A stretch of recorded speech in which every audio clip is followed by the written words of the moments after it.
So I've titled my speech this morning, Take the Back Seat. When I was younger, believe it or not, I actually craved attention and being in the spotlight. But some people would find that funny because if you know me now, I'm very reserved and I keep to myself. But back then, I was not like that at all. So whenever I joined children's choir, I really wanted to be in what we called the highs. They did all the higher notes and they did all the cool harmonies. But no matter how much I really wanted it, I was never put there.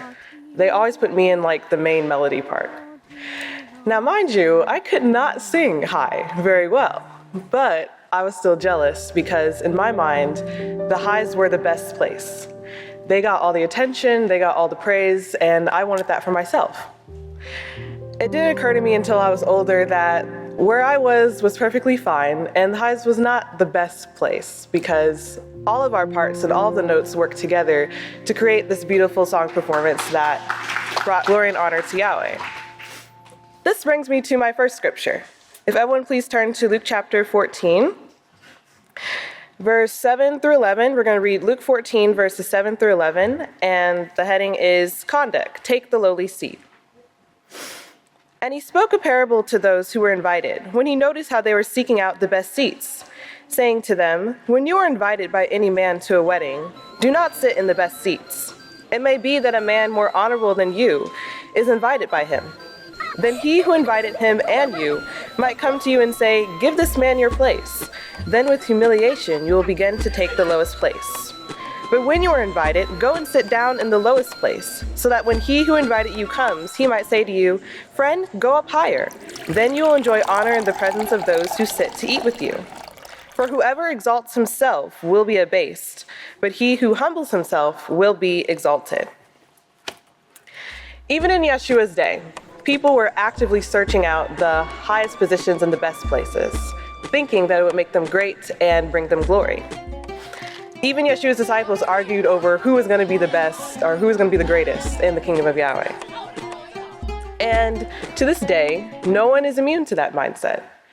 Any of us can end up thinking that way, and it's in everybody's nature to want the best place. But if we're not careful and become obsessed with that and wanting to seek our own glory and be on top, we can end up lusting after positions that were never meant for us and lifting ourselves above authority in order to obtain them. This is a form of pride. And as we just read in Luke 14, those who exalt themselves will be brought down and humiliated in the process.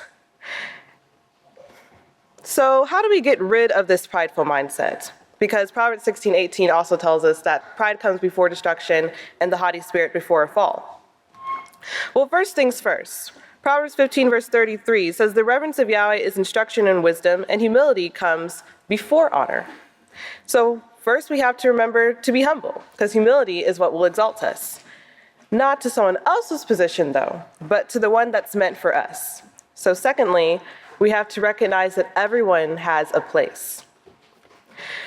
Yahweh has a place specifically designed for each person, catered to their talents and abilities that he wants to elevate them to, if they can prove they can be submissive and teachable. And none of them is greater than the other. They're all useful and they're all necessary, otherwise they wouldn't exist. And pride prevents us from seeing the beauty in that and the value in having different positions and not everybody doing the same thing. In the second book of Israel, chapter 43, verse 49, Pastor tells us this is something we have to overcome. Speaking of pride, this is the reason Yahweh says to humble yourself. Don't exalt yourself. The exalting will be up to Yahweh. He is the one who judges what job you are capable of handling. It's up to you to work to receive a position and to improve your mind, your understanding, your wisdom, and your determination. Determination will actually get you into the kingdom. Humility is standing in your place. And when I was in school, my teacher used to tell me that a lot. And I was probably like 8 or 9. She'd be like, you need to learn how to stand in your place. And I had no idea what she was talking about. But now I've learned that it means focusing on yourself. As we just read, it's improving on your mind and your understanding and things you need to work on rather than being preoccupied with what other people are doing. It's knowing boundaries, knowing that if I'm not the director of this class or the supervisor over this facility or this project, I shouldn't insert myself thinking that I could do it better. It's not being jealous of this person for what job she has or that person for whatever she gets to do, because where I am is perfectly fine. And I might get to do that thing later or something totally different that I'll enjoy even more. It's up to us to take that lowly seat and wait on Yahweh and figure out where exactly he wants us to be. Because wherever it is, it's going to be great, and we're going to be shining in our own ways. And it won't be because we put ourselves there, but because Yahweh is the one who granted it to us.